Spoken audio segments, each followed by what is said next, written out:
Welcome to the Magnetic Marketing Podcast. Now, often as entrepreneurs, we have a million different ideas running through our brains of things we'd like to do, businesses we'd like to start, product lines we could create, all these different things floating around until we grab one and really start to run with it. But how nice would it be to talk to somebody who's chased all those rabbits down their holes and has built multiple businesses, online, offline, e-commerce, brick and mortar, and be able to state what actually worked. Today, Dan Kennedy is going to do a special interview with Darren Spindler. Darren has multiple businesses, online and offline, and he's going to share with you the keys that he has discovered in lead generation and conversion. This is an open sharing opportunity where you're going to see how different varieties of generating leads and creating sales works. So if you're looking for an idea that's just going to work, instead of all of the other ones that we have floating around, this is the episode for you. Let's listen to lead generation and conversion on and offline with Dan Kennedy and Darren Spindler.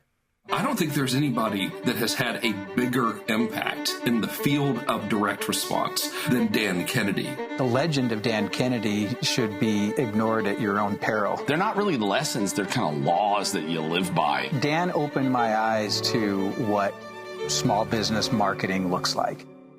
Dan teaches strategic direct response that is timeless. His ripple effect touches people who don't even know his name. The world as we know it was changed because Dan Kennedy became obsessed with marketing. Welcome to the Magnetic Marketing Podcast with your host, Dan Kennedy. Welcome to our Diamond Call. If you're a Diamond member, you are in the right place. A goodly number of you are probably suffering as at different places. Our guest, Darren Spindler, and I are suffering, what are they calling it, the Arctic vortex or some such silliness. But we are at near zero real temperatures and below zero wind chills, and I imagine a goodly number of you are as well. But we have a hot topic today that is always of great interest and value to everybody, and somebody who is very adept at it. And our topic today is all about lead generation and conversion, online, offline, for pure e-commerce businesses and for brick and mortar businesses. And I'm going to let Darren give you his backstory and a quick thumbnail about his current businesses. But I will tell you that I have worked with Darren and his associates for some time, and watched the primary business, Kids Bowl Free, evolve over years and become an absolute juggernaut. You may have seen Darren on TV, on Fox News. You may be aware of the famous bus tour that was done for Kids Bowl Free.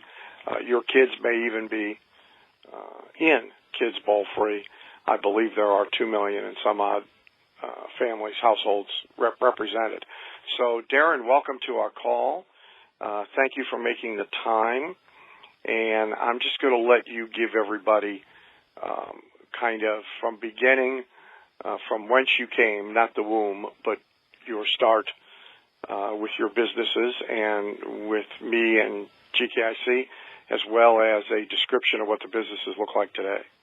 Yeah, so thanks a lot for having me, Dan. I've been an entrepreneur basically my entire life. My family had a feed mill in a small town of about 300 people, along with a general store and a tavern. And my dad built an 8-lane bowling alley the year before I was born. So I really grew up in the bowling business. My grandparents had the tavern and the feed mill. So I made a few quarters picking up the parking lot, and I really enjoyed the marketing side of the bowling business more than I did the operations, and quickly found that out, when I was trying to fix machines and was horrible at that. But I put together a fundraiser for a family in our town that their son had leukemia when I was, I think, 13 years old. And that was really my first foray into marketing. My dad used to take me to meetings where folks would be speaking, similar to what you do at GKIC. and I'd sit in the front row and take notes, and I got hooked on the marketing bug at an early age. When I was 15, I started my first business, which was a mobile DJ business. So I started that with borrowed speakers and CDs, and actually by the time that was done, I had an enclosed trailer with my name on the side and a huge sound system and lots of lights. But when I got to be about, 20 years old, I decided that working for my dad in this little town of 300 people was not where I wanted to be the rest of my life. So I moved to Green Bay. My parents are divorced, and I became partners in a 60-lane bowling alley there in Green Bay. At the time, we actually had a 60-lane and a 36-lane center, but I was primarily at the 60. And that center was doing just over $1 million, which is horrific. At the time when I started there, they had no database, and when I left there about, 7.5 years ago now, we had over 30,000 names, and this was in the time when you couldn't get people onto a list through, automated data capture on websites and all that stuff. I mean, this was asking people one by one with paper and pencil. And we grew that database to over 30,000, but more importantly, we grew the business to over $3 million. And quite honestly, it could have been $5 million, but my business partner in that was of the mindset of being the lowest price and not the highest price. And I was kind of the opposite, where I wanted to create a great experience and have higher prices, and we had 2-hour waiting lists that made no sense to be at the low price. So I left, 7.5 years ago to do what I'm doing now. And we took a lot of the tools that I was using in the bowling center and implemented some of the technology like, Infusionsoft or other automated procedures to now help over 1,000 bowling centers in the U.S. and Canada improve their marketing. We started Kids Bowl Free. I guess this is the 7th summer, and it started as a pilot program with 20 centers, quickly grew to 90 centers. The first year we had 100,000 kids register, and this year, 7 years later, now we're at 1,044 bowling centers. Last year, 2,097,000 kids registered from just under 1 million families. In addition to that, now I've used my marketing skills to branch off. I also have a fitness business. We actually have a brick-and-mortar location here in Green Bay, which we are starting to quickly grow. We've had really great progress over the last 2 months. And we've launched an info product from that directed at brides-to-be. And I'm involved in a couple other projects where we really control the marketing and instead of the operations of the business. So when people hear 1 million households, 2 million kids registered, and on a local level in your fitness business, you're generating a significant lead flow as well. First of all, I think the first, skepticism probably is there's a big difference between 2 million who register and 2 million who we somehow get money from. And so I would like you to talk a little, just briefly, about the money model. Yeah. But then beyond that, I want to get into, because really I don't care what they do. Anybody who can aggregate 2 million people online through a single site is doing something and knows something. So I want to then really get to the lead generation strategies that fuel this. Yeah, so let's talk about the money model first. So basically in the summer, in the bowling business, doesn't matter if it's the Midwest, the Northeast, and even around the coast. The coasts have it a little bit better, but the majority of bowling centers, their business is very difficult in the summer, so they've got a lot of empty inventory, especially midday, midweek. So they had payroll, they had mortgages, and they had empty lanes. So many proprietors over the past 50 years had given away bowling during the summer to drive traffic. Well, they didn't capture any data. They had no follow-up.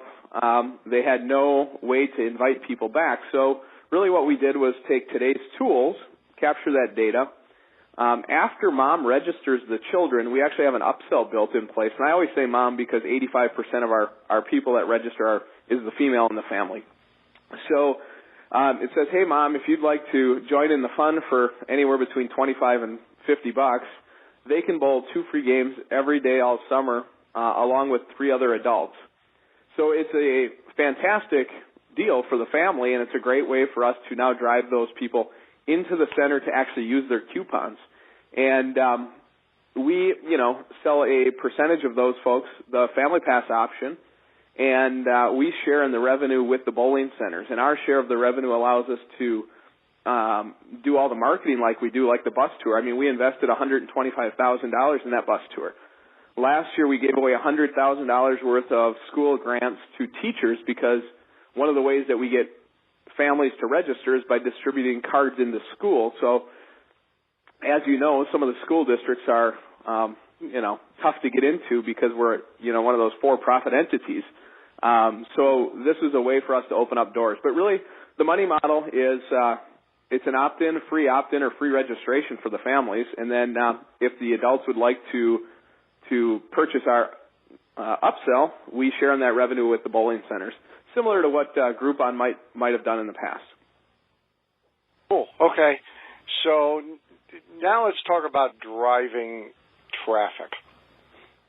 And you already mentioned two offline things, driving traffic online. One, some sort of network of school teachers who are participating, and a giant $125,000 bus tour.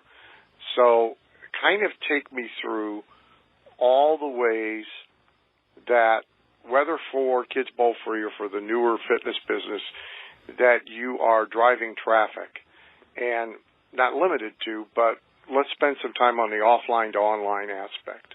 Yeah, so we do a lot of offline to online. This year we're going to do actually some more online because of some of the new tools allowed with Facebook and some retargeting stuff. But a lot of our stuff is done. Last year we printed 15 million 4x6 postcards that have our Kids Bowl Free message on it, and on the opposite side it has the specific bowling center, so it's got a URL for each individual bowling center. So let's just say the average bowling center gets 10,000 cards from us. We ship those cards directly to their center, and then we send them a roadmap, which is like 30 different ways to successfully implement our program. And one of those is to go into schools and hand the cards out. We basically, divide them up into 25 so they get distributed through the classrooms. So we print and ship 15 million last year that go into those schools. So that's, one major way that we get the word out. One of our tips inside the 30 is, people insert those into newspapers. So small community mailers or even their Sunday papers. So we've had a number of people do that. That's, another way that people are driving it.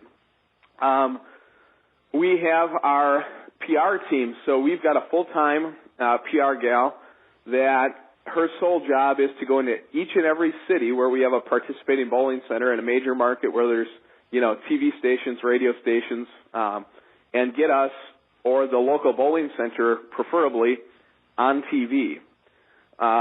She then also works the national media. So we've been featured on the NBC Nightly News as a great way for kids. We went to Flint, Michigan as a way to help kids in the, terrible economy up in Flint. So I don't know what, a couple minutes on Brian Williams' NBC Nightly News is worth, but it drove a lot of traffic for us. We were on Fox and Friends. So we built 2 full-size bowling lanes, and over the past 2 years, we had 13 minutes twice, 2 different years, worth of coverage spread out over the 3-hour show. So those are huge ways that, we're going from offline to online. We also tested last year radio in a few markets. We did have a little issue with that because of some of the political recall elections going on and some other stuff that drove the cost up that didn't quite pan out for us. But we tested it, and we think that going back this year, we might be able to, again, test it and find a way to make that work as well.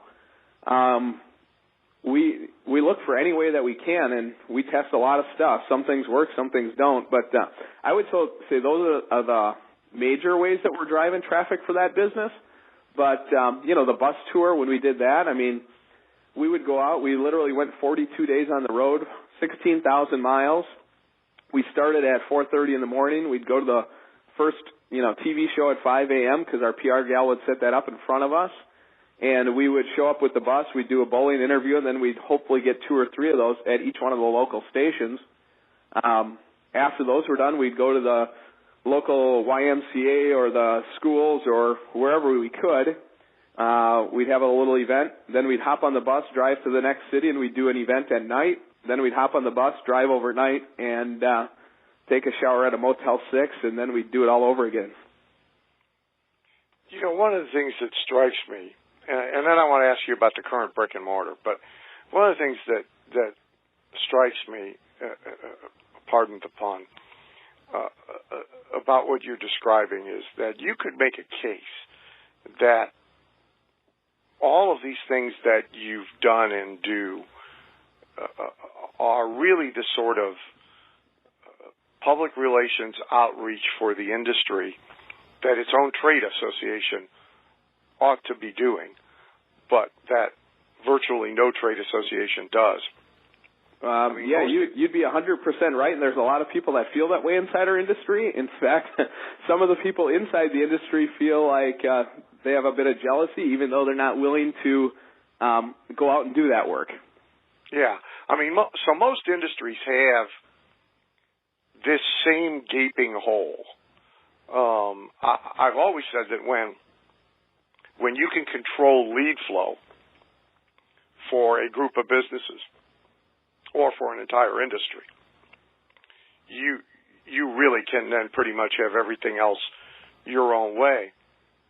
And the 1,100 bowling centers that are actually your clients, as opposed to, say, most info marketers who would teach these methods but not implement them on a global scale, you really have created tail wag dog, where you control the lead flow into the businesses.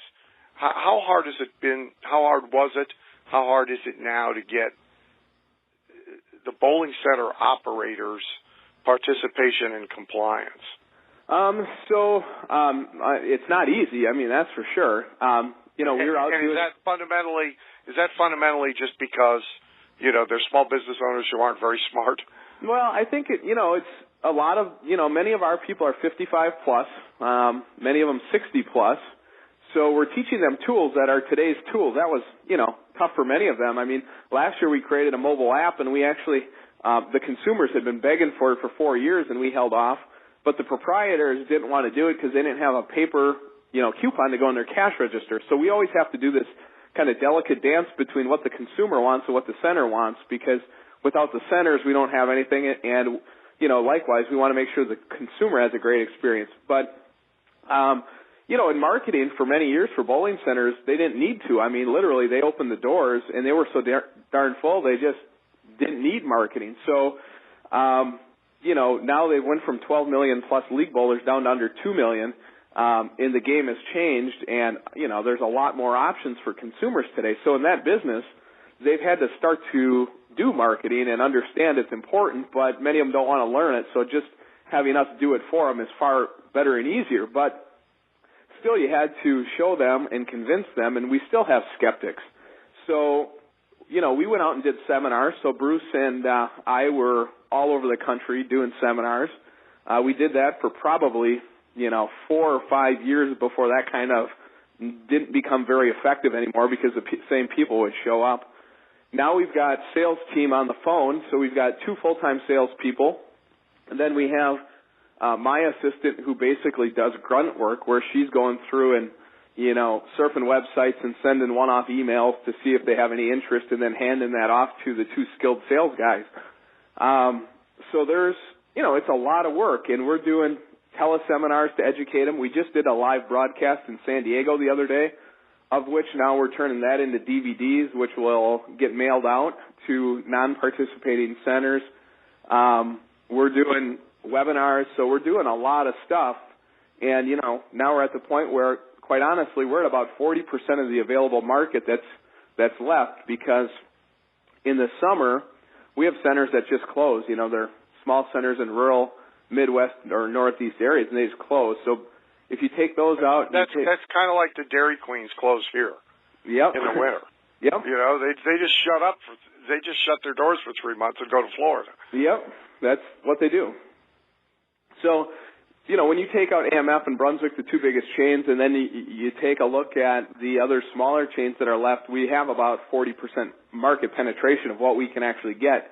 So it's becoming, increasingly difficult to get folks, but our retention rate is in the upper 90 percentile also. And for the center operator, what is this? I mean, what does the result look like? What does this do for him? Well, I'll give you a really good one. We just interviewed these folks live in San Diego the other day. So one of the proprietors, who was one of our interviews, he 5 years ago had 20 bowlers left in his youth bowling program.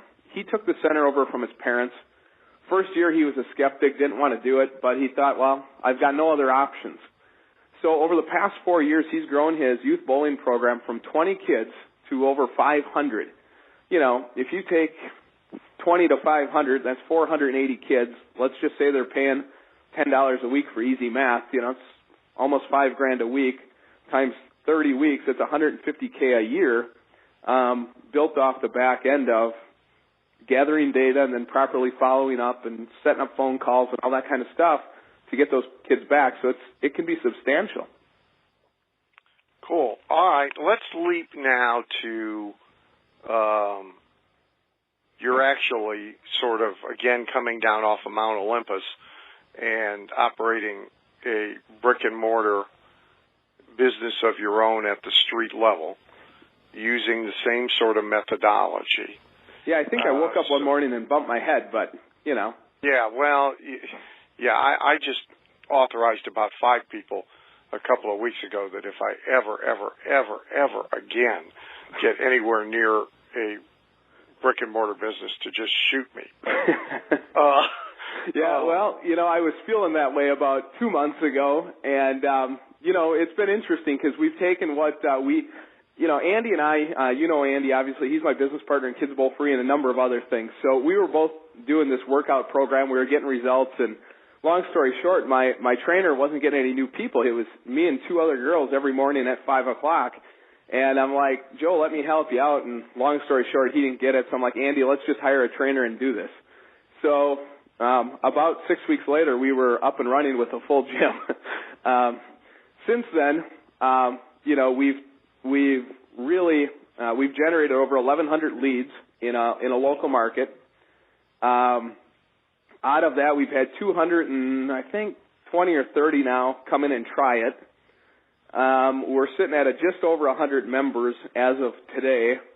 And over the past 2 months, we've really figured out how to convert these people better and I'll actually get them to refer better, which has been great. And I can talk about, in a minute, I guess, all of the different strategies we use to do that and some things we learned along the way. But what's better is we actually now figured out one of our lead sources was brides-to-be. So we now have created a whole program, and in fact, last Friday and Saturday, we shot video at my house in my little gym at home for a info product for brides-to-be. And obviously now we can go out and scale that very similar to Kids Bowl Free, and the universe for that is, limitless almost, and it continues to replenish itself.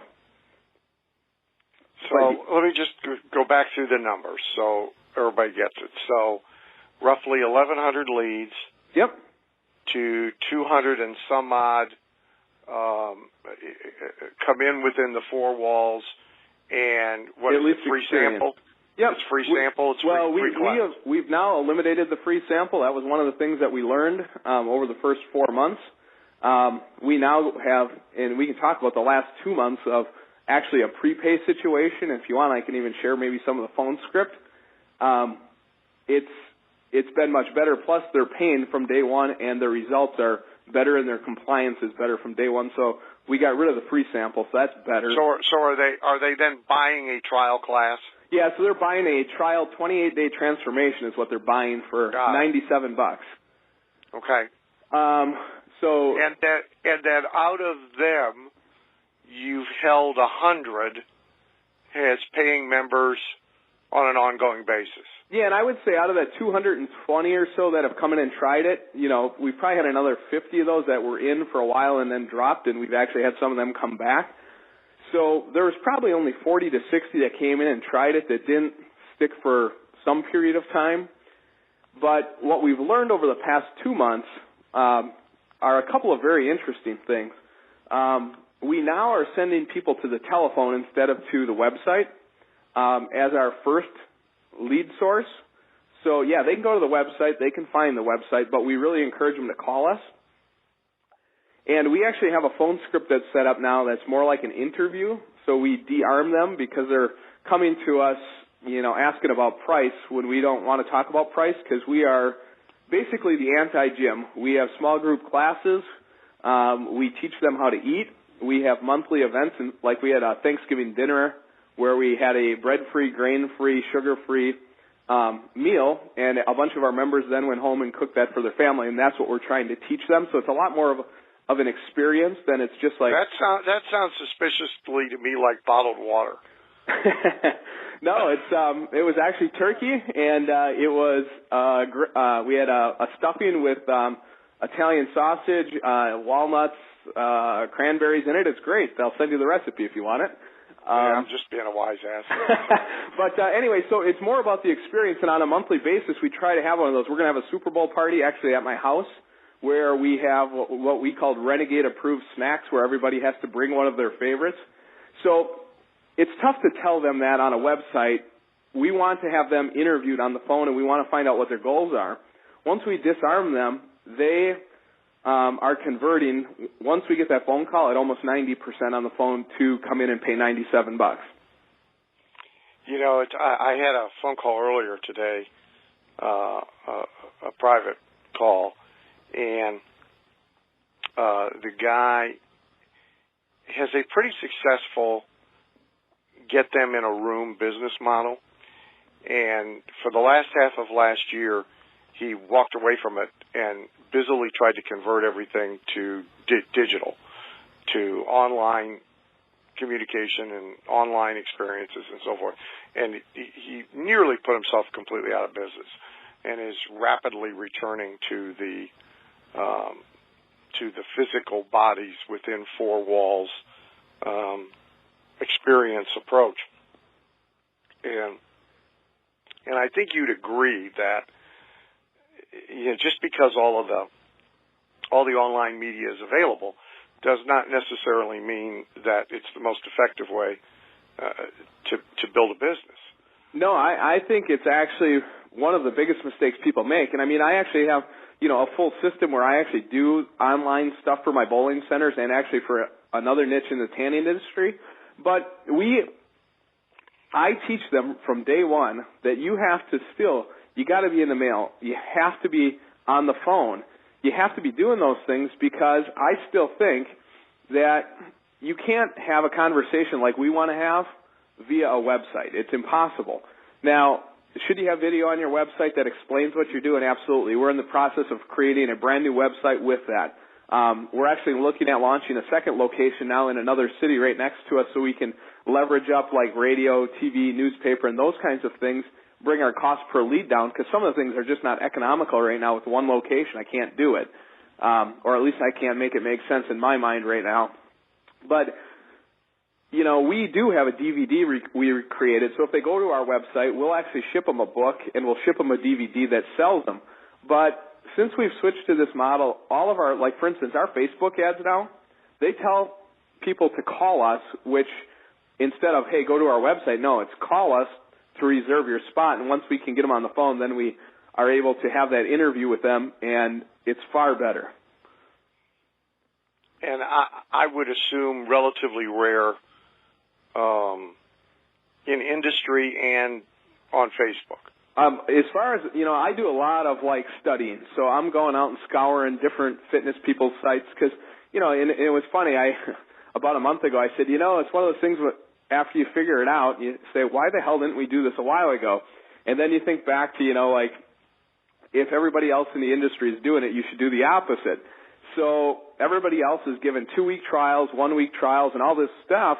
But what you have to do then is you got to convert them to a customer after that, especially in fitness. As far as anything that I have sold so far, fitness is one of the most difficult because we're dealing with folks that are out of shape for the most part because we're based more on weight loss than we are, let's say, the elite athlete trying to get better. You're dealing with a lot of mental issues that people with low confidence, and I think it's just very difficult to get them to go from an opt-in to try. And in a week, it's tough to do that as well. But if you've got their money and you've got 4 weeks, I just got an email yesterday from a girl. She's been with us 13 days. She's down 5 pounds. Her clothes are fitting better. She's feeling better. And she has now transformed the way she eats to what we teach. And she's like, this is amazing. It's great. And I'm in this for the long term. So. And the 1,100 leads that have been generated so far in beautiful and sunny Green Bay. Yep. Tell me about the media. Okay, so we do a lot of media, as many as we can affordably do. We tested radio on a bad station, just because it had our demographic, but we did a very small test. If we get a second location, then I'm going to go to our number 1 station, which has our exact demographic, because I'm pretty sure it'll work. We have done like advertorials in the newspaper, which have actually worked with the exception of one, which was the Packer playoff game a couple of weeks ago when it was freezing cold. So I guess everybody was outside tailgating and didn't read the paper on Sunday. We had I would not have run a Sunday ad on the day of the Packers playoff game. Yeah, so we had to have it in before they knew what day they were playing. So yeah. Lesson learned, you know. But when you do advertorials, are you doing newspaper ads or newspaper inserts? This is an actual ad in the life section, because most of our people are 25 to 45-year-old females. That's the section they read. Then we have done Facebook. We're very targeted, and we actually have got a good amount of leads and a good amount of actual paying customers from there now that they've actually got tools that are much better than they used to have. So that's actually been working. And again, taking them to the phone instead of to the website. That switch has been far better from Facebook. We used direct mail, so we had a list that we bought that we tested. We actually have tested every door direct mail with a full page 8.5, 11. We did get leads. I haven't closed anything out of the most recent one. I think I got 7 leads out of like 3,500 pieces, which, is not great, but there are 7 leads and the math works for me if I just get one of them. So, I'm holding out hope there, but I don't think every door direct mail is the right answer for that business. I've made it work for some clients in Bowen and in, restaurants, but not for this. I think those are probably the media that we've used so far. Okay, cool. All right. Darren, you've been great. I know you're a busy guy. We appreciate your time enormously. And folks on the call, thank you for being with us. And I think everybody will agree this was an important and valuable call. Thank you for listening to the Magnetic Marketing Podcast with Dan Kennedy. If you love hearing in on these lost Dan Kennedy talks and speeches and calls, then please let someone else know about this podcast. That's how you can help it to grow. And the more it grows, the more free Dan Kennedy we can bring to you. Also, Dan would love to give you the most incredible free gift ever, designed to help you make maximum money in minimum time. Now, this free gift comes with almost $20,000 in pure money-making information for free just for saying maybe. You can get this gift from Dan right now at nobsletter.com. Not only will you get the $20,000 gift, you're also going to get a subscription to 2 marketing newsletters that will be hand-delivered by the mailman to your mailbox each and every month. One from Dan Kennedy and one from me, Russell Brunson. To get this gift and your subscription, go to nobsletter.com right now.